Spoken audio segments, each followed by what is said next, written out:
अब कूद पड़े हैं दरिया में तो डूबेंगे या तैरेंगे, डर छोड़ दिया है कश्ती में, हिम्मत बस हम में बाकी है। तो स्वागत है बच्चों आप सभी का आपके अपने यूट्यूब चैनल आरडी क्लासेस में। आशा करता हूं कि आप सभी लोग स्वस्थ होंगे, मस्त होंगे और हमारे साथ मैथ की क्लास को बहुत ही इंजॉय के साथ पढ़ रहे होंगे। आज की इस वीडियो में हम लोग पढ़ने वाले हैं कक्षा 10 गणित प्रश्नावली 5.3 और आज हम क्वेश्चन नंबर 11 को हल करेंगे।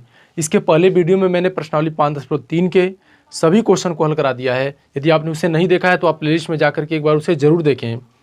आज हम लोग इसके क्वेश्चन नंबर 11 को हल करते हैं। तो चलिए देखते हैं कि क्वेश्चन नंबर 11 क्या है कि यदि AP के प्रथम n पदों का योग 4n-n² है तो इसका प्रथम अर्थात S1 क्या है, प्रथम दो पदों का योग क्या है, दूसरा पद क्या है, इसी प्रकार तीसरे, 10वें और nवें पद ज्ञात कीजिए। यानी कि यहाँ पे हमारा दिया है कि AP के n पदों का जो योग है वो 4n-n² है। तो चलिए हम लोग इसको हल करते हैं। देखिए AP के n पदों का योग, AP के n पदों का योग इसे हम लिखेंगे Sn से दिखाते हैं। Sn बराबर 4n-n² है। ये आपके क्वेश्चन में दे दिया गया है, ठीक है ना, 4n-n² है। इसके बाद आगे दिया गया है कि S1 बताना है हमको। पहले प्रथम पद क्या है लिखा है ना, प्रथम अर्थात S1 क्या है, यानी कि एक पद का योग क्या है। तो बच्चों जो एक पद होगा वही एक पद का योग भी होगा। तो S1 का यदि हमको मान बताना है, प्रथम ब्रैकेट में S1 बराबर क्या हो जाएगा, ये n का मान 1 रख देंगे हम लोग, ठीक है ना, n की जगह पे 1 रखना है। तो 4 × 1 - 1 का स्क्वायर, तो ये हो जाएगा 4 × 1 = 4 - 1 का स्क्वायर। तो 1 का स्क्वायर 1 होता है और ये हमारा क्या हो गया, 3 हो गया। तो जो प्रथम पद का योग होता है ना, प्रथम पद का योग वही हमारा प्रथम पद भी होगा। प्रथम पद का योग जिसे हम S1 से दिखाएंगे और ये बराबर होगा प्रथम पद, क्योंकि भाई एक पद जो होता है उसको जोड़ेंगे तो एक ही पद रहेगा ना, इस वजह से प्रथम पद का जो योग होगा वही प्रथम पद होगा। तो ये प्रथम पद A हो जाएगा, इसको A से भी दिखा सकते हैं, यानी कि ये हमारा 3 होगा। इसके बाद आगे क्वेश्चन दिया है कि प्रथम दो पदों का योग क्या है, प्रथम दो पदों का योग। तो देखिए ये n पदों का योग क्या है, 4n-n² है। तो दो पदों का योग लिख देते हैं हम लोग। AP के प्रथम दो पदों का योग, तो AP के प्रथम दो पदों का योग, तो n का मान क्या रखना है, 2 रख देंगे, S2 रख देंगे हम लोग। दो पद हो जाएंगे तो 4 × 2 हो जाएगा, n का मान 2 रखेंगे, -2 का स्क्वायर हो जाएगा, तो 4 दूनी 8 हो जाएगा और -2 का स्क्वायर करेंगे तो 4 होगा। तो 8 में से 4 आप घटाएंगे तो 4 हो जाएगा। तो ये आपके प्रथम दो पदों का योग हो गया। आगे क्वेश्चन में दिया है कि इसी प्रकार तीसरे, 10वें और nवें पद ज्ञात कीजिए। तीसरे, 10वें और देखिए यहाँ पे पहले हमको दूसरा पद क्या है और इसी प्रकार तीसरे, 10वें और nवें पद ज्ञात कीजिए, यानी हमको दूसरा पद भी बताना है। यहाँ पे योग बताना था, देखिए दो पदों का योग बताना था, तो ये हमने दो पदों का योग निकाला है और ये हमारा एक पद का योग है जो हमारा प्रथम पद होगा। अब हमको यहाँ पे ये भी बताना है कि इसका दूसरा पद क्या है, ठीक है ना, AP का दूसरा टर्म क्या है, योग नहीं, दूसरा पद क्या है। ऐसे ही तीसरा पद क्या होगा, 10वां पद क्या होगा और nवां पद क्या होगा, ये चीज़ हमको यहाँ पे बताना है। तो यहाँ पे आप देख रहे हैं कि हमारे पास ये प्रथम पद निकल गया, ठीक है, ये प्रथम पद है। तो प्रथम पद जो है हमारा, जिसे A से दिखा रहे हैं हम लोग, ये क्या दे दिया आपका, 3 है, A1 भी लिख सकते हैं। और ये दो पदों का योग है, ये हमारा दो पदों का योग है। तो बच्चों यदि हमारा ये कोई अगर समांतर श्रेणी है, जैसे A1 हो गया, फिर A2 हो गया, A3 हो गया, A4 हो गया, ऐसे करके AN तक है, ये हमारा अगर कोई AP है तो इसमें ये हमारा प्रथम पद A1 होता है और ये कितना दे दिया, 3। ये हमारा A2 है, ये दूसरा पद A2 है। क्वेश्चन में दिया है कि AP के प्रथम दो पदों का योग कितना हमने निकाला है, 4 निकाल दिया है। प्रथम दो पदों का योग कितना निकल गया, 4 निकल गया है। तो प्रथम दो पदों का योग क्या होगा हमारा, A1 + A2 हो जाएगा। A1 + A2 बराबर हम लिखेंगे 4। तो A1 जो है ना, यहाँ पे कितना है, A1 कितना है, 3 है, 3 रख देते हैं तो A2 निकल जाएगा हमारा। यहाँ से A2 बराबर हम लिखेंगे 4 - 3 और ये घटाएंगे तो कितना आएगा, 1 हो गया। ये हमारा A2 हो गया, ठीक है। जब ये आपका A2 हो गया तो हम यहाँ से अब सारवांतर निकाल सकते हैं। सारवांतर निकाल देते हैं। सारवांतर D बराबर क्या होता है, A2 - A1 होता है। तो A2 हमारा अभी निकला है, यहाँ पे देखिए A2 निकला है 1 और A1 कितना है, देखिए 3 है। तो इसको घटाएंगे तो कितना होगा, -2 हो जाएगा। तो ये हमारा सारवांतर भी निकल गया और ये प्रथम पद भी निकल गया। और जो सारवांतर और प्रथम पद निकल जाएगा तो हम इसको अच्छे तरीके से इसके सभी टर्म को निकाल सकते हैं। तो पहले हमको क्या निकालना है, इसका दूसरा पद निकालना है, ठीक है ना, सॉरी दूसरा पद, हाँ दूसरा पद। तो दूसरा पद तो हम यहाँ निकाल ही दिए हैं एक, देखिए ये दूसरा पद निकल गया एक। इसके बाद क्या निकालना है, तीसरा पद। तो तीसरे पद के लिए लिखेंगे a3 और a3 बराबर क्या लिखेंगे हम लोग, a + 3 - 1 × d, ये लिखेंगे a3 के लिए। a का मान रख देते हैं, चलिए तो a का मान कितना है यहाँ पे, देखिए a का मान या a1 सेम चीज़ है, प्रथम पद 3, तो यहाँ 3 रख देते हैं, 3 में से 1 घटेगा 2 हो जाएगा, और d का मान क्या है, -2 है।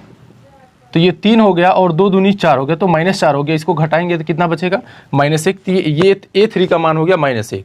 फिर इसके बाद जो है हम लोग क्या बताना है हमको, nवां पद बताना है, ठीक है ना, nवें पद ज्ञात कीजिए। तो nवां पद जो हो जाएगा, nवां पद का फार्मूला होता है a + n - 1 × d, ये nवां पद का फार्मूला है। a का मान देखिए क्या है, a का मान बच्चों 3 है, तो यहाँ पे 3 रखते हैं। n का मान तो पता नहीं क्योंकि nवां पद पूछा है, तो n - 1 को हम लोग ऐसे ही लिख लेते हैं। उसके बाद आपको बताना है d, तो d जो है आपका देखिए यहाँ पे सार्वधातुक d कितना है, -2 है, तो यहाँ पे हम लिख देंगे -2। अब ये जो होगा हमारा 3 हो जाएगा, और इस -2 का हम लोग इस ब्रैकेट में गुणा करेंगे, तो पहले तो ये -2n हो जाएगा, और जब 1 में गुणा होगा तो माइनस माइनस प्लस हो जाएगा और 2 हो जाएगा। तो ये 3 और 2 आप जोड़ देंगे जब बच्चों, तो क्या हो जाएगा, 5 - 2n, ये आपके nवें पद का योग हो गया, ये आपका आंसर हो गया, ठीक है। तो आशा करते हैं कि ये चीज़ आपको समझ में आई होगी। इसका एक बार आप स्क्रीनशॉट लीजिए, और उसके बाद आपको अगर ये क्वेश्चन समझ में आया है, अच्छा लगा है, तो वीडियो को एक बार लाइक करिएगा, और ज़्यादा से ज़्यादा अपने मित्रों को शेयर करिएगा। यदि आप हमारे चैनल पर नए हैं तो चैनल को सब्सक्राइब करके बेल आइकन दबाना न भूलिएगा, क्योंकि इस चैनल के माध्यम से आपको कक्षा 10 गणित की कंप्लीट कोर्स को जो है आपके बोर्ड एग्जाम से पहले करा दिया जाएगा, जिसका किसी भी तरह से कोई चार्ज नहीं लिया जाएगा। तो आप सभी से रिक्वेस्ट है कि हमारे चैनल को एक बार सब्सक्राइब जरूर करें, और साथ ही में कमेंट करके हमें एक बार फीडबैक जरूर दें। फिर हम लोग बढ़ेंगे अपने अगले क्वेश्चन नंबर 12 की तरफ। हमारा क्वेश्चन नंबर 12 है कि ऐसे प्रथम 40 धन पूर्णांकों का योग ज्ञात कीजिए जो 6 से विभाज्य है। यानी हमको ऐसे प्रथम 40 धन पूर्णांक का योग बताना है जो 6 से विभाज्य हो। तो पहले हम क्या करेंगे कि यहाँ पे हम उनको लिख लेते हैं, प्रथम 40 धन पूर्णांक। तो पहली जो संख्या होगी वो क्या होगी, 6 होगी, जो 6 से विभाज्य होगी। उसके बाद 12 होगा, फिर ऐसे ही हम पहाड़ा पढ़ते चले जाएंगे, 18 हो जाएगा, 24 हो जाएगा। ऐसे ही हमको लिखना है 200, कुल 40 धन पूर्णांक लिखना है, ठीक है ना, 40 टोटल। ऐसे हमको क्या ले जाना है, 40 धन पूर्णांक हम लोगों को लेकर जाना है यहाँ से 40 धन पूर्णांक तक, ठीक। इनका योग बताना है हमको। तो यहाँ से हम सबका मान लिख लेते हैं। ये हमारा प्रथम पद हो गया, यहाँ से एक AP बन गया आपका। तो ये प्रथम पद A हो गया।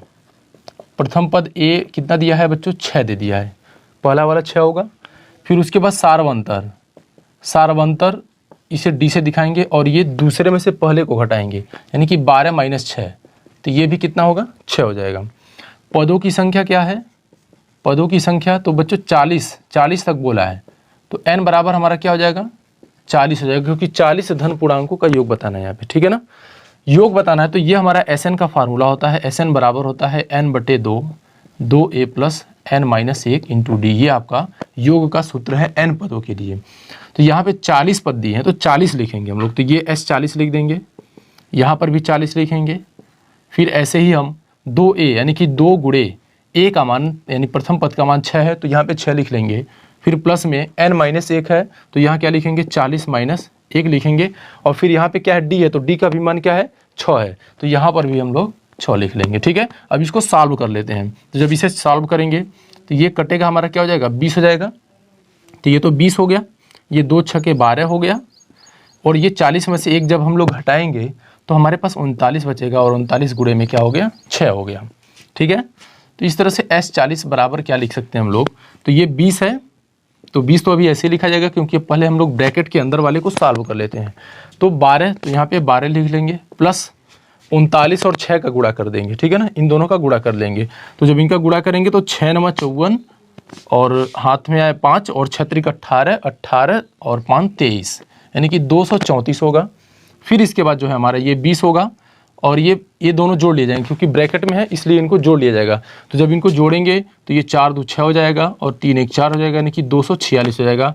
तो अब हम लोग क्या करेंगे, इन दोनों का गुणा कर लेते हैं, यानी कि 20 और 246 का जब हम यहाँ पे गुणा कर लेंगे तो आपका आंसर आ जाएगा। तो यहाँ गुणा कर लेते हैं, ये 2 × 6 = 12, 2 × 4 = 8, 1 9, 2 × 2 = 4 और 1 0, यानी कि 4920 इस प्रश्न का जो है आंसर है। तो आप इसका एक बार स्क्रीनशॉट ले लीजिए और फिर हम लोग बढ़ेंगे अपने अगले क्वेश्चन नंबर 13 की तरफ। तो ये हमारा क्वेश्चन नंबर 13 है कि 8 के प्रथम 15 गुणजों का योग ज्ञात कीजिए। यानी कि 8 के प्रथम 15 गुणजों का योग बताना है। तो गुणज का मतलब होगा कि सीधे सीधे आप समझ लीजिए कि जो उसके पहाड़ा में आता हो। ठीक है, 8 का जब हम पहाड़ा पढ़ें तो जो संख्याएं आ जाती हैं उसी को हम लोग बोलेंगे कि 8 की गुणज हैं। तो सबसे पहला तो हमारा 8 ही आएगा। सबसे पहली संख्या भाई 8 के पहाड़ा में 8 आएगा, 8 एकम 8 होता है। फिर उसके बाद 16 आएगा, 8 दूनी 16 होता है। फिर 24 आएगा, 24 होगा। इसी तरह से हम लोगों को 15 गुणज, अगर 15 लिखेंगे तो थोड़ा बड़ा हो जाएगा, तो सीधे हम लोग इनको लिख के और 15 नंबर वाला लिख देंगे। तो ये हमारा 15/120, ये लास्ट वाला जो है 120 हो जाएगा। हमको क्या बताना है कि इनका योग बताना है, 15 गुणजों का जो है योग बताना है। तो अगर इस किसी का भी अंतिम टर्म दे दिया है तो चलो अच्छा इसका हम यहाँ लिख लेते हैं पहले कि ये प्रथम पद लिख देते हैं। ठीक है, ये प्रथम पद हमारा क्या हो गया, प्रथम पद a बराबर 8 हो गया। सारवंतर क्या दिया है, दूसरे में से पहले को आप घटा देंगे तो ये 8 हो जाएगा सारवंतर। पदों की संख्या जो है वो 15 दिया है, क्योंकि प्रथम हम लोगों को 8 के प्रथम 15 गुणजों का योग बताने कि पदों की जो संख्या हो गई वो क्या होगी बच्चों, n बराबर हमारा 15 हो गया। ठीक है, और ये अंतिम पद है आपका, देखिए 120। तो अंतिम पद लिख देने से थोड़ा सा हमको क्वेश्चन को हल करने में आसानी हो जाएगी, थोड़ा क्वेश्चन छोटा हो जाएगा। जब कहीं भी अंतिम पद दे दिया है तो उसके लिए अगर हमको उसका SN बताना है तो ये हम फार्मूला लगा देते हैं a+l, SN बराबर n/2 a+l। ये सूत्र आप लगा सकते हैं कहीं भी यदि आपका अंतिम पद दे दिया गया हो। ठीक है, तो अब यहाँ पे हम लिख लेते हैं 15 का बताना है तो S15 लिख लेंगे, n की जगह पे 15 रखेंगे हम लोग, 15/2। और a का मान क्या है बच्चों, 8 है, यहाँ 8 लिख लेंगे।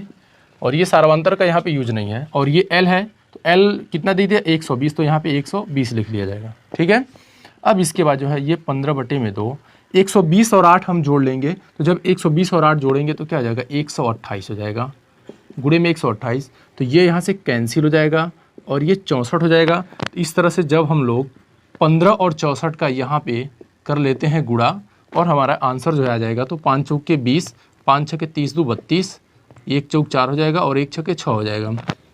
यानी कि 960 जो है आपके इस प्रश्न का आंसर हो गया। यानी कि 8 के प्रथम 15 गुणजों का जो मान होगा, योग जो होगा वो क्या हो जाएगा, 960 हो जाएगा। तो आशा करते हैं ये क्वेश्चन आपको समझ में आया होगा। इसका आप लोग एक बार स्क्रीनशॉट ले लीजिए और फिर हम लोग बढ़ेंगे क्वेश्चन नंबर 14 की तरफ। तो इसके बाद बच्चों ये हमारा क्वेश्चन नंबर 14 है कि 0 से 50 के बीच की विषम संख्याओं का योग ज्ञात लिखिए। ठीक है, तो यहाँ पे हमको क्या करना है कि 0 से 50 तक की विषम संख्याओं का योग लिखना है। तो सबसे पहले आप क्या करेंगे कि 0 से 50 तक की विषम संख्याएं कौन कौन सी उन्हें लिख करके हम पहले AP का निर्माण करते हैं। तो सबसे पहली जो विषम संख्या होगी वो आपकी 1 होगी। तो विषम संख्या के बारे में यदि आपको बताते तो विषम संख्या उन्हें कहते हैं जो 2 से डिवाइड नहीं होती हैं। ठीक है, जो 2 से भाग देने पे नहीं करती हैं उन्हें विषम संख्या कहते हैं। तो 1 हो गया, 3 हो गया, 5 हो गया, 7 हो गया, 9 हो गया, 11 हो गया, ये सभी के सभी जो है हमारी विषम संख्याएं हैं। हमको 50 तक जाना है। तो जो आखिरी विषम संख्या होगी वो 50 तो चूंकि सम संख्या है कि वो 2 से कट जाएगी। तो 50 से पहले हम आते हैं तो 49 जो है हमारा आखिरी विषम संख्या हो गई। अब इसमें सबका मान लिख लेते हैं बच्चों। ये हमारा प्रथम पद हो गया और प्रथम पद a का जो मान है वो 1 है। इसके बाद हमारा सारवंतर जो होगा, सारवंतर d बराबर क्या हो जाएगा, इसके लिए हम क्या करते हैं कि दूसरे में से पहले को घटा देते हैं। तो ये हमारा दूसरा है 3 और उसमें से पहले को घटाएंगे यानी कि 3 - 1 लिखेंगे तो क्या हो जाएगा, 2 हो जाएगा। अंतिम पद इसका क्या दिया है यहाँ पे देखिए, अंतिम पद हमारा l से दिखाएंगे और अंतिम पद देखिए क्या दिया, 49 दिया है। तो ये 49 हो गया। पदों की संख्या यहाँ पे दिया नहीं है, पदों की संख्या देख पा रहे हैं आप, कहीं नहीं लिखा है। यहाँ पे आप थोड़ा कंफ्यूज भी हो सकते हैं क्योंकि यहाँ पे लिखा है 0 से 50 के बीच विषम संख्या। तो आप गलती से कहीं भी n का मान 50 मत लिख दीजिएगा क्योंकि 0 से 50 दिया है। यहाँ पे हमको विषम संख्या बताना है, 0 से 50 के बीच की विषम संख्या बताना है। तो 0 से 50 के बीच में 25 सम संख्या होती है और 25 विषम संख्या होती है। तो यहाँ पे पदों की जो संख्या होगी बच्चों वो हमारा 25 हो जाएगी, 25 हो जाएगा। ठीक, अब हमको इसका योग बताना है। तो अगर अंतिम पद दिया है तो हमने बताया था कि AP के n पदों का योग Sn बराबर होता है n/2 और A + L। इस फार्मूले से आप बड़े आराम से योग को निकाल सकते हैं। तो यहाँ पे हम n का मान रखते हैं, देखिए क्या हो जाएगा 25/2 और A का मान यानी कि प्रथम पद 1 है और L माने हमारा जो अंतिम पद है वो कितना है 49 है, तो 49 रख लेंगे आप यहाँ पर, ठीक है। S25 बराबर क्या हो जाएगा, ये 25/2 क्योंकि 2 से 25 कटेगा नहीं, ऐसे ही लिख लेंगे। और ये 49 में 1 जोड़ेंगे तो 50 हो जाएगा, ये दोनों हमारे कट जाएंगे, तो इस तरह से 25 × 25 बचेगा और ये हमारा आंसर हो जाएगा 625। जब 25 का 25 में गुणा करेंगे तो 625 आ जाएगा, ठीक। तो आशा करते हैं कि ये क्वेश्चन आपको समझ में आया होगा। इसका एक स्क्रीनशॉट ले लीजिए और आज की इस वीडियो हम लोग बस यहीं तक रहने देंगे।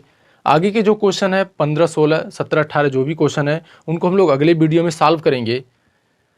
तब तक के लिए यदि आप हमारे चैनल पर नए हो तो चैनल को एक बार सब्सक्राइब करिएगा और बेल आइकन दबाना ना भूलिएगा, जिससे हमारी जो भी नई वीडियो आए वो आप तक आसानी से पहुंच सके। वीडियो को पूरा देखने के लिए आप सभी को बहुत बहुत धन्यवाद।